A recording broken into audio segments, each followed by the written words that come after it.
First of all, it is just lovely to meet you. I have been able to check out the show.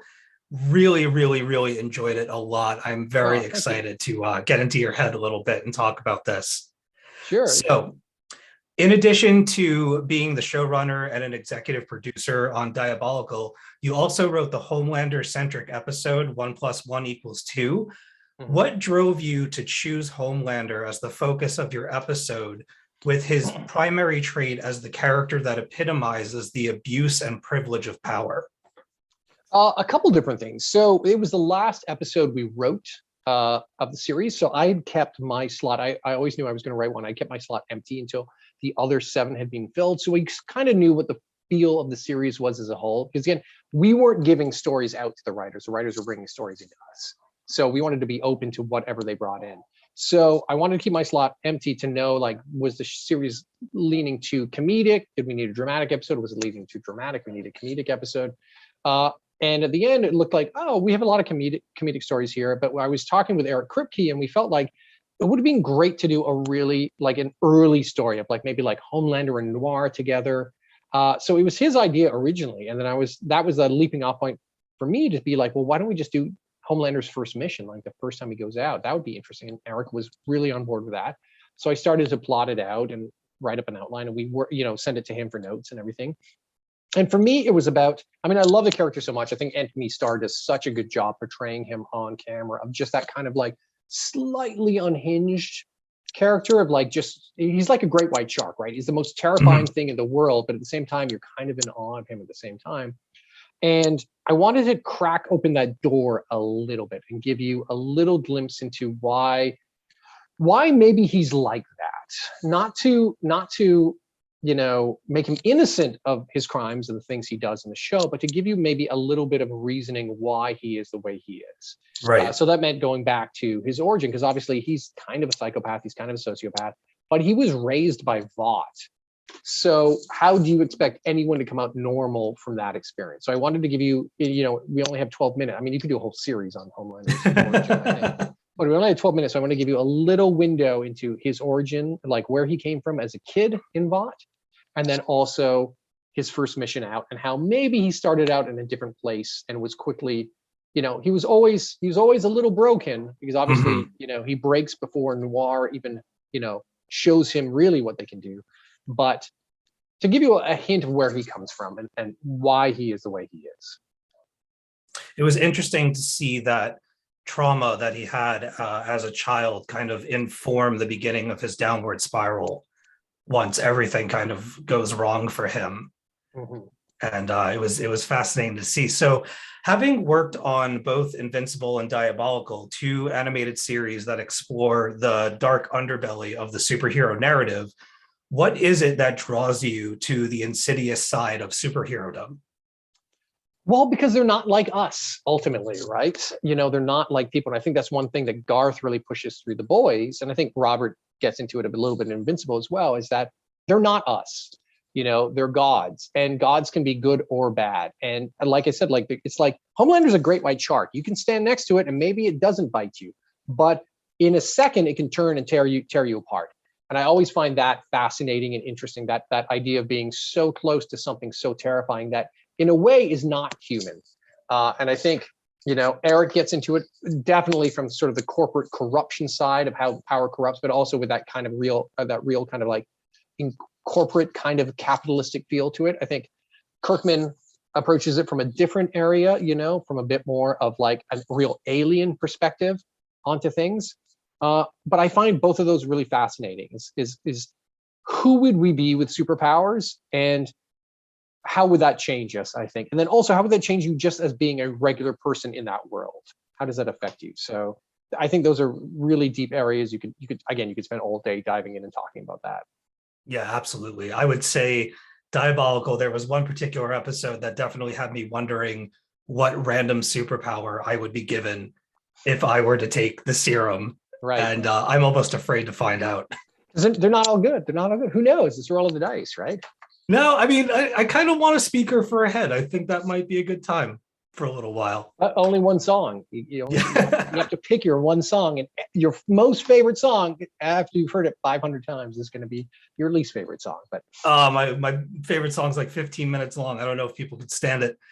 One of the things that excites me about Diabolical is that it features several different animation styles. When did you know it was going to be an anthology series, and how did that inform your approach to putting the show together? so the very first discussion of it was that it was going to be an anthology series. That was one of the very first calls I had with Evan Goldberg and Seth early on when they asked me if I was interested in coming on board and helping produce the show.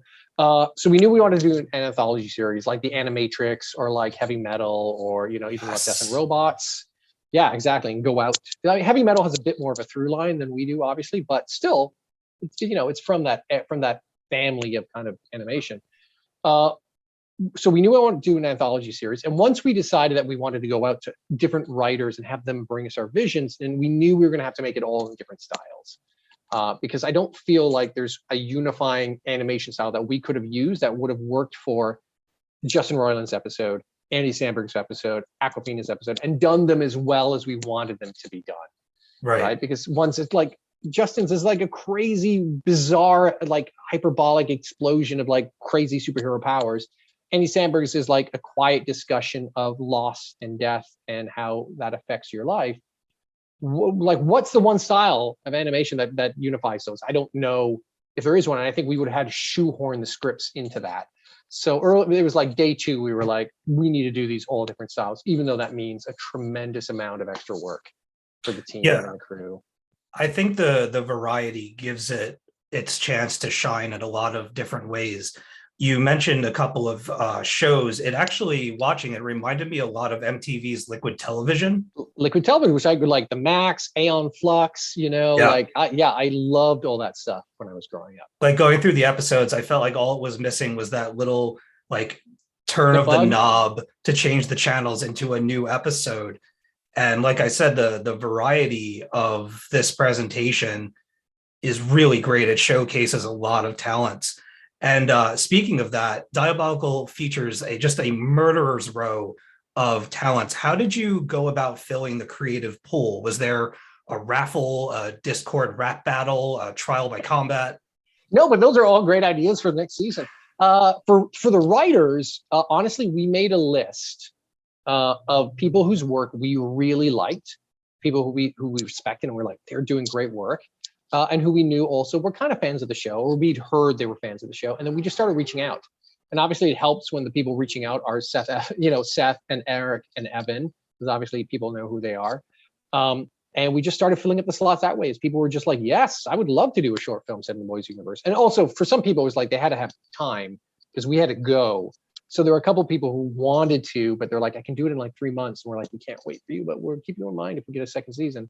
So that was how we filled up the writers. For the cast, it was kind of the same process. Like, obviously, we wanted to cast people who we thought would be perfect for the characters they were playing, but also we wanted to go kind of fun and out there. And we had a great casting director, this woman, Linda LaMontagne, who also cast Invincible for me, who's just fearless after going after talent and has great ideas. So we just put a list together of talent, and then you start to go out and you start to like slot in people. And once you get a couple big names or people who are interested, other people want to be attached to the same project, so that helps you as you go.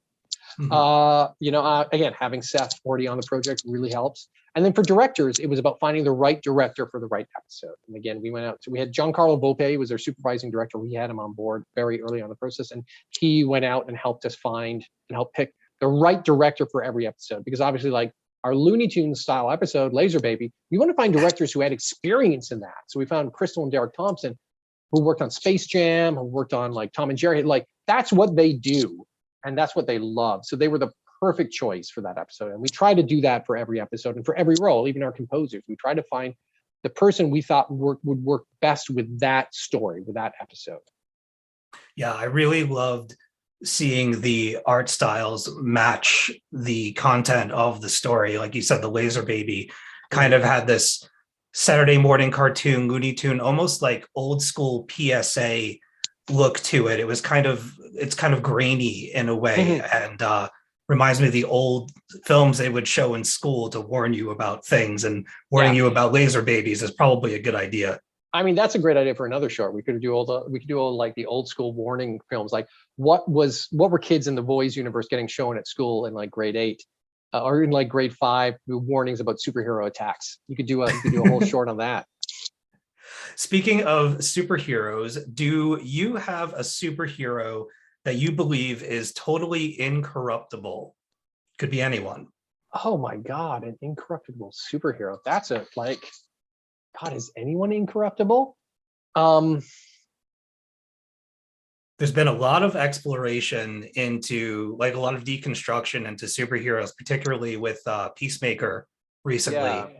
And obviously The Boys is getting into that territory as well. And it had me thinking, is there anyone that could not be corrupted? That's a really good question. I think probably, and this, I hope this doesn't come across as like avoiding the question, but I think it depends on the person asking the question, because I think, you know, you would go to like a character like Captain America and you would think like he's basically uncorruptible, but not from like Tony Stark's perspective in Civil War, not from some reader's perspectives, right? So I think it's who's asking the question depends on whether someone or not can be corrupted. You know, it's like, because it's a gray area, I think, for a lot of people about like whether, you know, what makes someone corruptible, even if you don't understand their actions. Sometimes a hero has to make a decision between two bad choices, you know, and they don't actually have the option to be uncorrupted. They have to pick the least worst option, I think, in terrible situations. I think sometimes in life. So that's a really good question. Thank you. Yeah, I wish I had a better answer for it. Go the fuck away!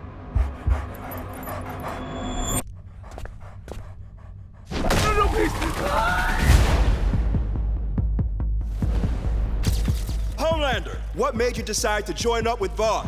Chance to use my gifts to help make the world a better place.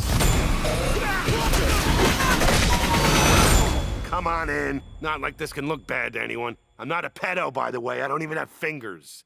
I'm not a goddamn pedo, Benjamin!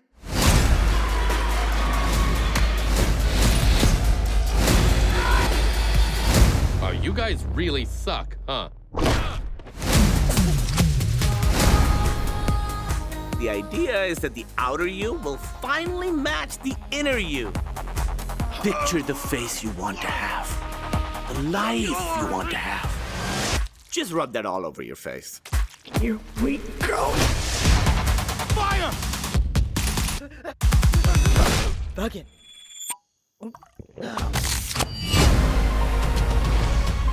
I understand your anger, but violence is never the answer. Fuck you, you fascist fuck!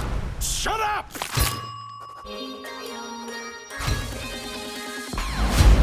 You have any idea what a thunderclap through the balls feels like? Don't be such a pussy! Holy shit balls. Kill me.